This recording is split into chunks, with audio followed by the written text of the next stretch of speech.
Hi guys! Today I'm going to show you how to make a logo using Adobe Illustrator. To begin, we're just going to draw a simple shape. You can choose whatever shape you'd like, but I'm going to draw a circle by holding down the rectangle tool and clicking on the ellipse tool instead. To find the rectangle tool, look to the left of the screen in the tool panel. Once you've decided on a size for your logo, we're going to cut it in half by clicking on the direct selection tool in the tool panel. Select the top half of your shape, and once you've done that, go to Edit at the very top and click Cut. Once this is done, you can click back on Edit and this time click Paste. Now that our shapes are in two separate halves with no bottom or top, we're just going to go in and add a line by clicking on the Line Segment tool in the tool panel. Now we're going to click on the Fill choice in the tool panel, and by clicking on a color for your shapes, I personally am going to use the same color for both, but feel free to get crazy and imaginative with your logo. Once you've picked out a color for your logo, it's time to go back in using the rectangle or ellipse tool that you've used earlier, just by adding in a few more shapes with different colors.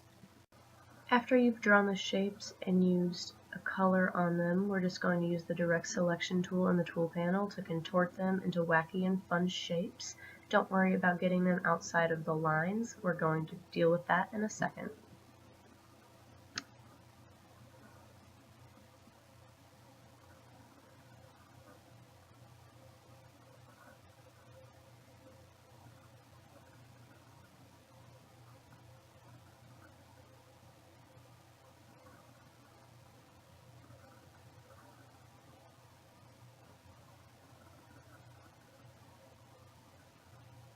To get rid of the part of these shapes that are sticking outside of the lines, you're just going to go to Windows, Pathfinder, and Divide. This will divide the parts of the shapes that are sticking out, and now you can manually click on them and click Delete to give your logo that look you've been wanting to. To start adding the finishing touches to your logo, all we're going to do is add some words or a slogan that you want to put in between these two shapes. You're just going to go to the text tool and type in whatever you want. You can even change a different font to a different size or a different color. You can get as creative as you want to.